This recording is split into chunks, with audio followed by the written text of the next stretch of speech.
നീ എന്റെ സർവവും, നീ എനിക്കുള്ളവൻ. നീ എന്റെ സർവവും, എല്ലാറ്റിലും നിൻ ജീവനൻ പേർക്കായി തന്നതിനാ. നീ എന്റെ സർവവും എല്ലാറ്റിലും. പ്രിയ ദൈവജനമേ, ഞാനൊരു സാക്ഷ്യം നിങ്ങളുമായിട്ട് പങ്കുവയ്ക്കാൻ ആഗ്രഹിക്കുകയാണ് ഇന്ന് പകൽക്കാലം. പുറപ്പാട് പുസ്തകം 33-ാം അധ്യായം അതിന്റെ 15-16 വാക്യങ്ങളിൽ മോശ വളരെ ഭാരത്തോടുകൂടി ദൈവത്തോട് പറയുന്ന ഒരു വാക്കുണ്ട്. കർത്താവേ, നിന്റെ സാന്നിധ്യം ഞങ്ങളോട് കൂടെ പോരുന്നില്ലെങ്കിൽ ഞങ്ങളെ ഇവിടുന്ന് അയക്കുമാറാക്കല്ലേ എന്നൊരു വാക്ക് പറയുന്നുണ്ട്. 2014 എന്റെ 2 കുഞ്ഞുങ്ങളും കുടുംബമായി ഡൽഹിയുടെ പട്ടണത്തിൽ കർത്താവ് വിളിച്ച് തന്നിരിക്കുന്ന ദർശനത്തെ പൂർത്തീകരിക്കാൻ ഞങ്ങൾ ഇവിടെ എത്തി. എന്റെ 4 മാസം പ്രായമുള്ള കുഞ്ഞും 4 വയസ്സ് പ്രായമുള്ള 2 പെൺമക്കളുമായി ഈ ദേശത്ത് കടന്നു വന്ന് ചെറിയൊരു ഭവനത്തിൽ ഞങ്ങൾ ശുശ്രൂഷ ആരംഭിച്ചു. സഭ ശക്തമായിട്ട് വളർന്നു.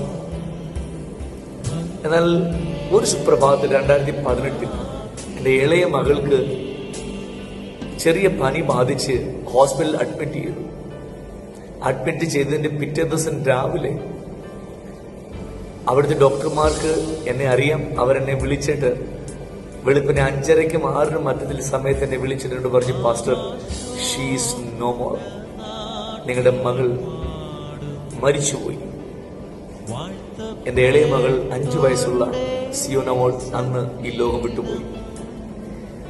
എന്നെ കേൾക്കുന്ന അനേക ദൈവജനത്തോട് എനിക്ക് പറയാനുള്ളൊരു കാര്യം, ദൈവം ആരാണെന്ന് നമ്മൾ തിരിച്ചറിയേണ്ടുന്ന ചില മേഖലകളുണ്ട്. ദൈവം പണമാണോ? ദൈവം വലിയ ബംഗ്ലാവാണോ? ദൈവത്തിന്റെ അനുഗ്രഹം കുഞ്ഞുങ്ങളുടെ വിദ്യാഭ്യാസമാണോ? അല്ലെങ്കിൽ നാം ആഗ്രഹിക്കുന്ന ലോകത്തിൽ ഏതെങ്കിലും ഒരു നന്മയാണോ? അല്ല. ഞാനൊരു ചെറിയ കാര്യം പറയട്ടെ, അത് വലിയ സംഭവമാണ്. കാരണം ഈ ലോകത്തിൽ ആർക്കും ഫില്ല് ചെയ്യാൻ പറ്റാത്തൊരു ഗ്യാപ്പാണ് ദൈവത്തിന്റെ സാന്നിധ്യം. ആ സമയത്ത് ഡോക്ടറിന്റെ ചെവിയിൽ വന്ന് പറഞ്ഞപ്പോ സകല ബുദ്ധിയും കഴിയുന്ന ദൈവിക സമാധാനം എന്നെ ഉച്ചി ഉള്ളം കാൽ വരെ നിറച്ചു. That is called the presence of God. അതാണ് ദൈവത്തിന്റെ സാന്നിധ്യം.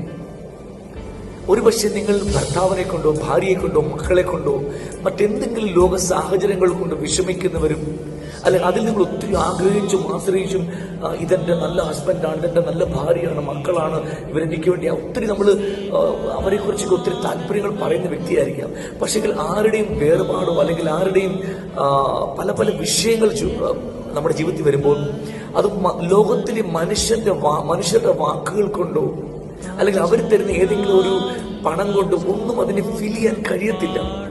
അവിടെയാണ് ദൈവത്തിന്റെ സാന്നിധ്യത്തിന്റെ പ്രത്യേകത. ദൈവ സാന്നിധ്യം മരണ അന്തരീക്ഷത്തെ പോലും മധുരമാക്കി മാറ്റും. എബ്രായലേഖനം അതാ വിളിച്ചു പറഞ്ഞ മരണത്തെ മധുരമാക്കിയ ദൈവം. ഈ ലോകത്തിൽ എനിക്ക് നിങ്ങൾക്ക് ഇന്നും വേണ്ടത് ദൈവ സാന്നിധ്യമാണ്. മോശ അതാ പറഞ്ഞ, കർത്താവേ, ഇത്രയും ജനങ്ങളെ നയിക്കാൻ എനിക്ക് വേണ്ടത് ദൈവ സാന്നിധ്യമാണ്, അതിന്റെ സാന്നിധ്യം മാത്രമാണ്. ഭാരപ്പെടുന്ന കടഭാരത്തിന് നടുവിൽ, ഭാരപ്പെടുന്ന കുടുംബജീവിതത്തിന് നടുവിൽ, നിങ്ങൾ അനുഭവിക്കുന്ന രോഗത്തിന് നടുവിൽ ഞങ്ങൾ ജീവിതത്തിൽ ചോദിക്കേണ്ടത് ദൈവിക സാന്നിധ്യമാണ്. ദൈവം നമ്മെ ഓരോരുത്തരെയും ആ സാന്നിധ്യ പ്രകാരം നിറയ്ക്കുമാറാകട്ടെ. God bless you.